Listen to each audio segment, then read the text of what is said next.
આપણે યુનિટ 4 એનું ગ્રેડ 1 જેનું નામ છે માઇન્ડ બોડી મેડિસિન એના 2 પાર્ટનો અભ્યાસ આપણે પૂર્ણ કર્યો છે. આજે આપણે પાર્ટ 3 નો અભ્યાસ કરવો અને જે આપણી ટેક્સ્ટબુકમાં પેજ નંબર 38 ઉપર આપેલું છે જેનું નામ છે લેવલ્સ ઓફ આયુર્વેદિક હીલિંગ એટલે કે આયુર્વેદથી સારવારના તબક્કાઓ. લેવલ્સ એટલે આમ તો તબક્કા સ્તર. તો એ 4 તબક્કા વિશે અહીંયા આપણને સમજાવેલું છે. એ પહેલા આપણે શબ્દાર્થ જોઈ લઈએ. તો our journey levels of ayurvedic healing થી શરૂ થઈ અને આપણો પાઠ પૂરો થાય છે ત્યાં in this direction our journey proceeds સુધીનો અભ્યાસ આપણે આ વિડીયોમાં કરવાના છીએ. ન્યૂ વર્ડ્સ જોઈ લે. આ તો અમુક શબ્દો તો આગળ આવી જ ગયા છે. તો પ્રાઇમરી એટલે પ્રાથમિક, એ તો આપણને ખબર છે. લેવલ્સ એટલે તબક્કાઓ, સ્તર જુદા જુદા. હીલિંગ એટલે સારવાર, રોગ મુક્તિ માટેની સારવાર. હીલ ઉપરથી સારવાર કરવી અને હેલ્થ એટલે તંદુરસ્તી, સ્વાસ્થ્ય એ નામ બને છે. પ્રિવેન્શન એટલે અટકાવવું તે. એન્હાન્સમેન્ટ એટલે વૃદ્ધિ, વધારો. અવેરનેસ એટલે જાગૃતતા. રિસ્પોન્સ એટલે જવાબ આપવો, સપોર્ટ કરવો એવા અર્થમાં. કન્ડિશન એટલે પરિસ્થિતિ. અકર એટલે બનવું. ફેલ્યોર એટલે નિષ્ફળતા. તો આપણને ખબર છે. હાર્મ એટલે નુકસાન કરવું, હાનિ પહોંચાડવી. ઓપ્શન એટલે વિકલ્પ. ડ્રગ્સ એટલે દવાઓ અને સર્જરી એટલે શસ્ત્રક્રિયા. સાઇડ ઇફેક્ટ્સ એટલે આડઅસર. ઘણીવાર અમુક દવા લઈએ તેની પછી આડઅસર ઊભી થાય. મેનિફેસ્ટ એટલે દેખાવું. એલિમિનેટ એટલે ઘટાડવા શબ્દથી આપણે પરિચિત છીએ. હેલ્પલેસ એટલે લાચાર, નિરાધાર. એક્સટેન્ડ એટલે અંશ, અમુક અંશ સુધી આપણે કહીએ. અનસ્ટેબલ એટલે અસંતુલિત. પર્ટિક્યુલરલી એટલે ખાસ કરીને. પ્રોસેસ એટલે પ્રક્રિયા. કન્ટિન્યુ એટલે ચાલુ રાખવું અને કન્ટિન્યુઅલ એટલે સતત, કન્ટિન્યુઅસ એના જેવું છે. એડજસ્ટમેન્ટ એટલે અનુકૂલન. ઓનગોઈંગ એટલે અવિરત ચાલતી. કન્સર્ન એટલે બાબત અને થેરાપી એટલે સારવારની પદ્ધતિ. ઇમ્પ્રૂવ એટલે સુધારો થવો. વાઇટાલિટી એટલે ઉર્જા, શક્તિ, એનર્જી. મિયરલી એટલે માત્ર, ઓનલી. ઇન્ક્રીઝ એટલે વધવું. ડિક્રીઝ એટલે ઘટવું. રિડ્યુસ એટલે પણ ઘટવું. સ્પિરિચ્યુઅલ એટલે આધ્યાત્મિક અને એપ્રોચ એટલે અભિગમ. પ્રોલોંગ એટલે લંબાવવું, વિલંબિત કરવું, વિલંબ કરવો એવા અર્થમાં. નેવિગેશન એટલે વહાણ ચલાવવું તે, વહાણ હંકારવું તે. અલ્ટિમેટ એટલે અંતિમ, ફાઇનલ. એક્સપ્રેશન એટલે અભિવ્યક્તિ. એસન્સ એટલે સાર અથવા સત્વ. ડિસઓર્ડર એટલે ગડબડ. આપણે કહીએ કે આજે ડિસઓર્ડર એટલે ઓર્ડર એટલે વ્યવસ્થિત ચાલતું હોય તેવું, ગડબડ એટલે અહીંયા રોગો એવા અર્થમાં આપણે લેવાનું છે. ડિક્લાઇન એટલે સાથ છોડી દેવો અથવા તો આપણે ટેક્સ્ટબુકમાં આપે છે વિકનિંગ એટલે નબળું પાડવું. એડ એટલે સાધન. ક્યોર એટલે સાજા થવું તે. ફંક્શન્સ એટલે કાર્યો અને પ્રોસીડ્સ એટલે આગળ વધે છે. તો અહીંયા આપણને જે 4 લેવલ છે આયુર્વેદિક સારવારના, એ 4 તબક્કાઓ વિશે આપણને વાત કરી છે.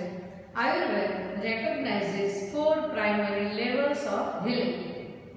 આયુર્વેદ છે એ સારવારના 4 તબક્કા, 4 પ્રાથમિક તબક્કા વિશે આપણને સમજાવે છે. તો પહેલું છે ડિઝીઝ ટ્રીટમેન્ટ. ડિઝીઝ ટ્રીટમેન્ટ એટલે રોગની સારવાર. પછી છે ડિઝીઝ પ્રિવેન્શન એટલે રોગને થતો અટકાવવો તે. લાઈફ એન્હાન્સમેન્ટ એટલે કે જીવન વૃદ્ધિ. મીન્સ એન્હાન્સમેન્ટ એટલે વૃદ્ધિ, વધારો. આપણું જીવન લાંબુ બને એવું, લાંબુ આયુષ્ય, લાંબી આવરદા એની વાત કરી છે. અને ચોથું છે અવેરનેસ ડેવલપમેન્ટ. અવેરનેસ એટલે જાગૃતતા, એટલે જાગૃતતાનો વિકાસ. આ 4 બાબતોને આપણને અલગ અલગ રીતે 4 બાબતોને અહીંયા સમજાવેલી છે. તો સૌ પહેલું છે કે આપણે જ્યારે માંદા પડીએ ત્યારે જ આપણે સારવાર લેવાનું શરૂ કર્યું. એટલે કે અહીંયા ડિઝીઝ ટ્રીટમેન્ટ પહેલો જે મુદ્દો છે એની અહીંયા વાત કરી છે. For most of us medical treatment begins when we fall ill. આપણામાંના મોટા ભાગના લોકો માટે જ્યારે આપણે માંદા પડીએ ત્યારે જ આપણી આયુર્વેદિક અથવા તો વૈદ્યકીય સારવાર શરૂ થાય. It is a form of disease treatment. આ એક પ્રકારનું રોગની સારવારનું સ્વરૂપ છે. A response to a condition that has already occurred એટલે બન્યું. એવી પરિસ્થિતિનો આપણે સામનો કરવો કે જે આપણી સાથે બની ગયું છે, એટલે કે આપણે રોગ થાય પછી જ આપણે દવા લેવાનું શરૂ કરીએ.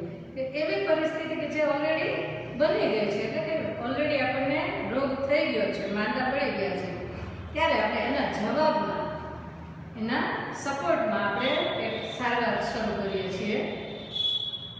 It aims at fixing something already broken.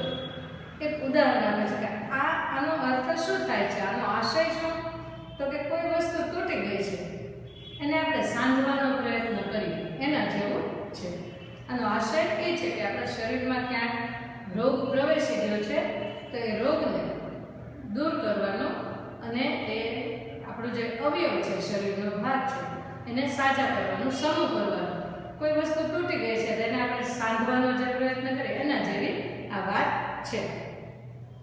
AIIMS એટલે હેતુ હોવો અથવા આશય હોવો.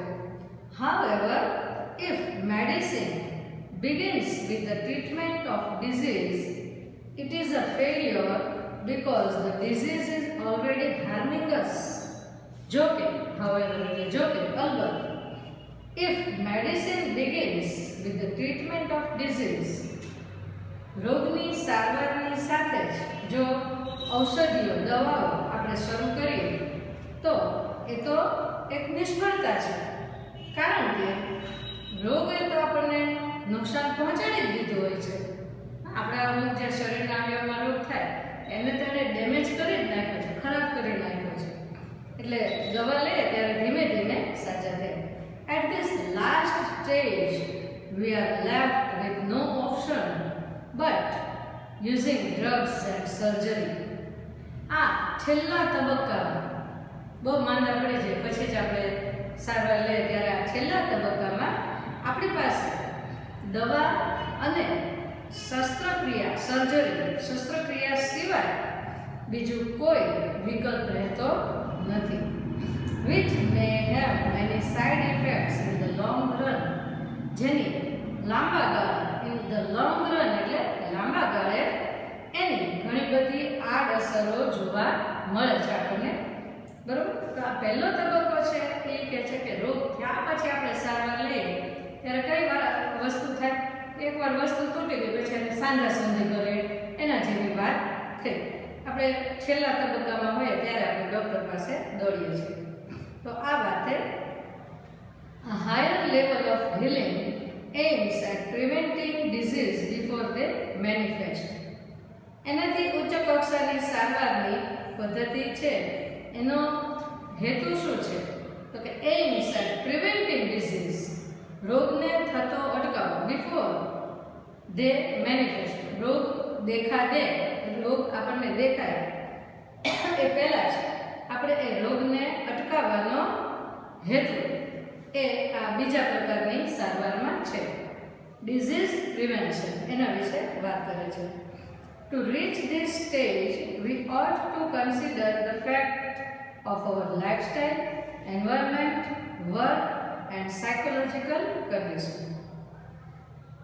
આ તબક્કા સુધી પહોંચવા માટે એટલે કે રોગ થાય જ નહીં એના માટે આપણે શું કરવું જોઈએ? we ought to consider, આપણે ધ્યાનમાં રાખવું જોઈએ, ધ્યાનમાં આ બાબતો લેવી જોઈએ. the fact of our lifestyle, આપણી જીવનશૈલી છે એની વાસ્તવિકતા એની બાબત. એન્વાયરમેન્ટ, આપણે આજુબાજુનું પર્યાવરણ. વર્ક, આપણી કાર્ય કરવાની પદ્ધતિ. એન્ડ સાયકોલોજીકલ કન્ડિશન, એટલે કે આપણી માનસિક અથવા તો મનોવૈજ્ઞાનિક પરિસ્થિતિ. આ 4 બાબતને આપણે ધ્યાનમાં રાખવી જોઈએ. આપણે રોગને થતો અટકાવવા માટે આપણે આ સ્ટેજ ઉપર આ તબક્કે બીજા તબક્કે રોગને થતો જ અટકાવવો છે, તો આપણે આ 4 બાબતો ધ્યાનમાં રાખવી જોઈએ. જ્યારે આ પ્રશ્ન પૂછાય ત્યારે આ 4 બાબતો આવી શકે. તો કે આપણી લાઈફસ્ટાઈલ, આપણી જીવનશૈલી, પર્યાવરણ, આપણી કાર્ય કરવાની પદ્ધતિ, કાર્યશૈલી અને મનોવૈજ્ઞાનિક પરિસ્થિતિ. We must eliminate the wrong factors in our daily lives that make us helpless to disease. આપણે એલિમિનેટ એટલે જાકારો આપવો જોઈએ. એલિમિનેશન શબ્દ આપણે રિયાલિટી શોમાં જોઈએ છીએ. એલિમિનેટ એટલે ઓછું કરવું, ઘટાડવું, એક કેન્ડિડેટને ઓછો કરી નાખે. તો એલિમિનેટ એટલે જાકારો આપવો જોઈએ. We must eliminate the wrong factors in our daily lives. આપણા રોજિંદા જીવનમાં જે ખોટા પરિબળો છે એ ખોટા પરિબળોને આપણે દૂર કરવા જોઈએ. એલિમિનેટ એટલે ઘટાડવા જોઈએ. That makes us helpless to disease. જે આપણને રોગના ભોગ બનવા માટે લાચાર કરે છે. એવા ખોટા જે પરિબળો છે એને દૂર કરવા જોઈએ. To some extent we are always sick. જો કેટલાક અંશે, એક્સટેન્ટ શબ્દ આવ્યો તો આપણને એક્સટેન્ટ અંશ હદ, કેટલીક હદ સુધી આપણે કાંઈ માંદા જ હોય છે, આપણને ખબર નથી હોતી. Because our life itself is unstable. શું કામ આપણે માંદા હોય છે? કાયમ થોડાક સાજા માંદા કાંઈક તો થતું જ આપણે ફરિયાદ હોય નાની મોટી. તો કેટલીક હદ સુધી, કેટલાક અંશે આપણે હંમેશા માંદા હોઈએ છીએ, કારણ કે આપણું જીવન પોતે જ અનસ્ટેબલ છે, અસંતુલિત છે.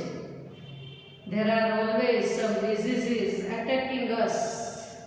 હંમેશા કોક ને કોક રોગ આપણા ઉપર હુમલો કરતો જ હોય છે. Particularly in changes of seasons or in the aging process. ક્યારે આ રોગ આપણા પર હુમલો કર્યા કરે? In changes of seasons. ઋતુ જ્યારે બદલાય, આપણને ખબર છે કે ઉનાળો, શિયાળો હોય એમાંથી ઉનાળો આવે ત્યારે આપણા શરીર ઉપર અસર થાય. ચોમાસામાંથી આપણે શિયાળામાં ઋતુ પરિવર્તન થાય તો આપણને કાંઈક શરદી, ઉધરસ એવું થયા કરે. તો આ ચેન્જીસ ઓફ સિઝન્સ, ઋતુનું પરિવર્તન અને ધ એજિંગ પ્રોસેસ, વધતી ઉંમરની પ્રક્રિયા. જેમ જેમ માણસ ઉંમરમાં મોટું થતું જાય, 50 વર્ષ પછી અમુક ફરિયાદો વધ્યા કરે, કાંઈ માંદા સાજા રહેતા હોય એવા. તો આ 2 ફેક્ટર કામ કરે છે. આપણે કેટલીક હદ સુધી માંદા જ હોઈએ છીએ, કારણ કે આપણી લાઈફસ્ટાઈલ એવી છે. બીજું કે હંમેશા કોક ને કોક રોગ આપણા ઉપર હુમલો કર્યા જ કરે છે, ખાસ કરીને ઋતુ પરિવર્તનમાં અને આપણી જે વધતી જતી ઉંમરની પ્રક્રિયા છે એમાં. Health is a matter of કન્ટિન્યુઅલ adjustment. તંદુરસ્તી એ સતત અનુકૂલન સાધવાની બાબત છે. સતત આપણે એડજસ્ટ થવું પડે, ઋતુ પ્રમાણે આપણે આપણું વજન બદલવું પડે, ખાવા પીવામાં, બરાબર, પહેરવા ઓઢવામાં. એ આપણે જો ધ્યાન ન રાખીએ તો આપણે માંદા પડીએ. Like navigating a ship upon the sea. દરિયામાં દરિયા ઉપર જેમ વહાણ ચલાવવું એ અઘરું છે, એમાં કેમ એડજસ્ટમેન્ટ કરે દરિયાના પ્રવાહ, પવનના પ્રવાહ, એના પ્રમાણે જેમ વહાણ ચલાવવા માટે એડજસ્ટમેન્ટ કરે, એમ અહીંયા પણ આપણે ઋતુ પ્રમાણે સતત આપણે અનુકૂલન સાધવું પડે. Our health is an ongoing concern. આપણું સ્વાસ્થ્ય છે એ સતત કાળજી લેવાની બાબત છે. ઓનગોઈંગ એટલે અવિરત ચાલતી એવી બાબત છે કે આપણે સતત કાળજી લેવી જ પડે. જો થોડા ઘણા બેદરકાર કરે તો આપણે વારે ઘડીએ માંદા પડતા હોઈએ. ત્રીજું લેવલ આવે છે. The third level of treatment is life enhancement therapy. ત્રીજું સારવારની જે ત્રીજો તબક્કો છે એ શું છે? તો કે જીવન વૃદ્ધિ, આપણે આયુષ્યમાં વધારો કરવાની ઉપચાર પદ્ધતિ. which aims at improving our vitality and enabling us to live longer. જેનો હેતુ આપણી ઉર્જા, વાઇટાલિટી એટલે ઉર્જા, આપણી શક્તિ, સક્ષમતા વધારવાનો અને આપણને લાંબુ, વધારે લાંબુ, live longer, વધારે લાંબુ જીવવાની શક્તિ આપવાનો એનો હેતુ હોય છે. It does not merely prevent disease but shows us how to increase our positive energy. આ તબક્કામાં આપણને આ તબક્કો જે છે એ આપણને માત્ર રોગને અટકાવવાનું જ કામ નથી કરતું, એટલે માત્ર રોગને અટકાવવાનું જ કામ નથી કરતું, પણ સાથે સાથે આપણને બતાવે છે કે કેવી રીતે તમારામાં હકારાત્મક ઉર્જા, હકારાત્મક શક્તિ વધારવી, ઇન્ક્રીઝ એટલે વધારવી.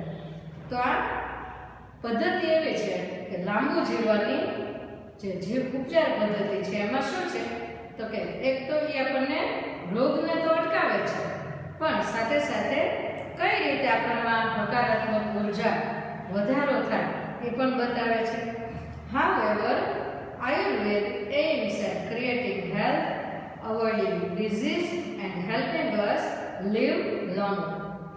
આયુર્વેદના આ ત્રણ હેતુઓ છે. એક તો આપણામાં સ્વાસ્થ્યનું સર્જન કરવું, આપણામાં તંદુરસ્તીનું સર્જન કરવું, અવોઇડિંગ ડિઝીઝ રોગને નિવારવું, નિવારવાનું કામ કરે, અને આપણને દીર્ઘ જીવન, આપણામાં લાંબુ જીવવાનું માં મદદ કરે છે. એટલે કે ત્રણ આયુર્વેદના એમ છે. એટલે આ પણ પ્રશ્ન પૂછી શકાય. તો આયુર્વેદના ત્રણ એમ ક્યાં? તો કે તો સ્વાસ્થ્યનું સર્જન કરે છે, રોગને નિવારવાનો એનો હેતુ છે, અને આપણને દીર્ઘ જીવનમાં મદદરૂપ થવાનો એનો આશય છે અથવા તો હેતુ છે. ધ ફોર્થ લેવલ, ચોથો લેવલ, અવેરનેસ ડેવલપમેન્ટ. ચોથો મુદ્દો આ છે.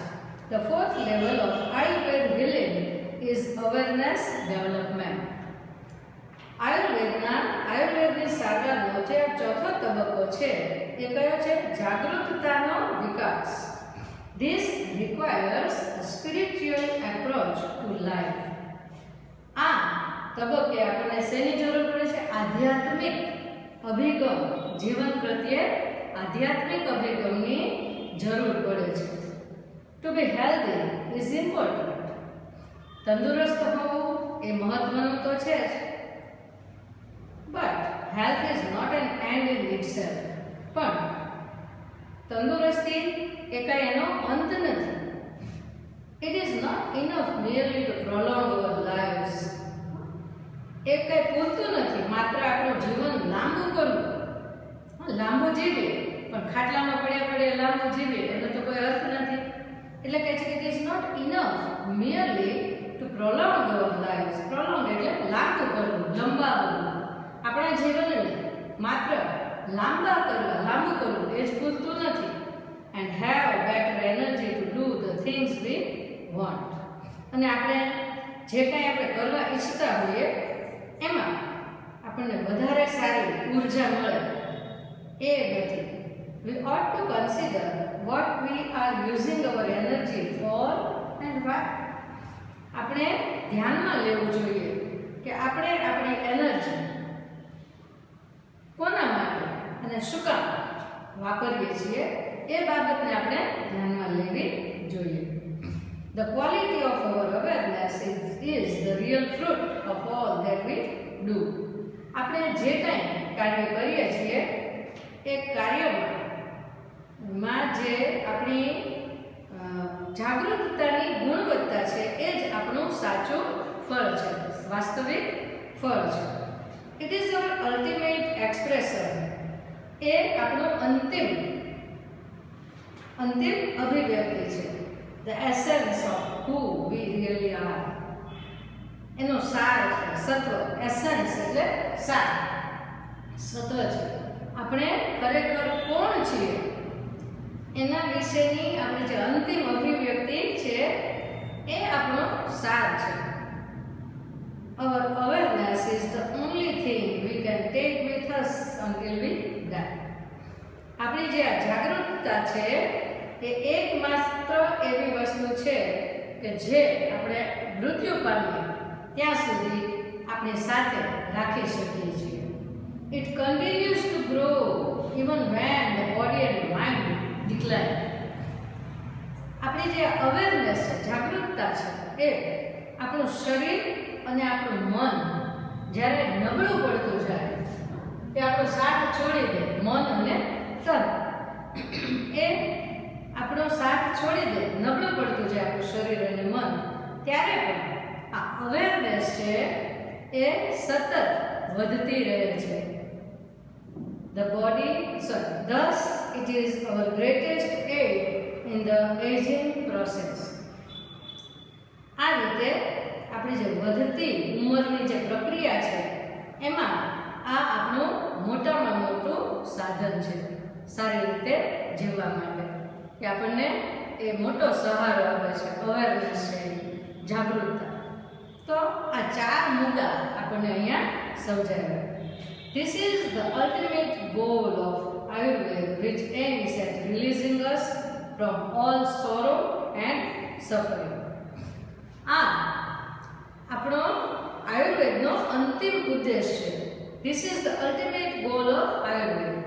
આ આયુર્વેદનો અંતિમ ગોલ એટલે ધ્યેય છે કે જે આપણને બધા જ દુઃખ અને બધી જ પીડાઓમાંથી મુક્તિ આપવાનો હેતુ ધરાવે છે.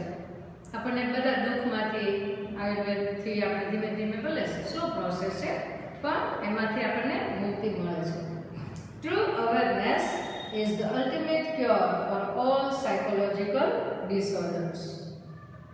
સાચી જાગૃતતા, જે આપણે સાચી જાગૃતતા હોય આપણામાં, તો એ જાગૃતતાને લીધે તમામ જે માનસિક અથવા તો મનોવૈજ્ઞાનિક ગડબડ એટલે અહીંયા આપણે રોગ, માનસિક અસ્વસ્થતા છે આપણામાં, એનો આ અંતિમ ઈલાજ છે. જાગૃતતા એ અંતિમ ઈલાજ છે.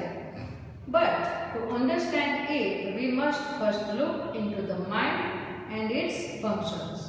પણ આ વાતને સમજવા માટે આપણે સૌ પ્રથમ તો આપણા મન અને તેની કાર્યશૈલીની તપાસ કરવી જોઈએ, એટલે કે એમાં આપણે જોવું જોઈએ. લુક ઇનટુ એટલે તપાસવું જોઈએ. We had better start from where we are. આપણે જ્યાં છીએ ત્યાંથી જ આપણે શરૂઆત કરીએ એ વધારે સારું છે. અત્યારથી જ આપણે જાગ્યા ત્યાંથી સવાર કરીએ, આપણે જ્યાં છીએ અત્યારે ત્યાંથી જ આપણે વિચારવા માંડીએ આ 4 તબક્કા વિશે, કે ભાઈ કેવી રીતે આપણે જીવન જીવવું છે, માંડલા કે સારી રીતે. In this direction our journey proceeds. આ દિશામાં આપણી મુસાફરી, જર્ની એટલે સફર, એ આગળ વધે છે. તો આ રીતે આપણે 4 તબક્કા વિશે વાત કરી કે પહેલું તો આપણે માંદા પડીએ પછી સારવાર લઈએ ત્યારે કેવી વાત થાય, તૂટી ગયું પછી સાંધવાની વાત. બીજું કે રોગને અટકાવો. ત્રીજું કે લાઈફ એન્હાન્સમેન્ટ, જીવન વૃદ્ધિ. અત્યારે આપણે જોઈએ છે કે પહેલાંનો મૃત્યુદરની જે ઉંમર મર્યાદા હતી, સમય મર્યાદા, એ 65-70, અત્યારે તમે જુઓ કે 80, 85, 90, 100 સુધી માણસો જીવે છે. પણ સાથે સાથે જાગૃતતા હોવી જોઈએ કે આપણે સારી રીતે જીવવું છે. લાંબુ જીવીએ એટલું જ પૂરતું નથી, પણ સારી રીતે જીવવું એ પણ જરૂરી છે. તો આવો પાઠ આપણે ભણ્યા, માઇન્ડ, બોડી એન્ડ મેડિસિન. અસ્તુ, આવજો.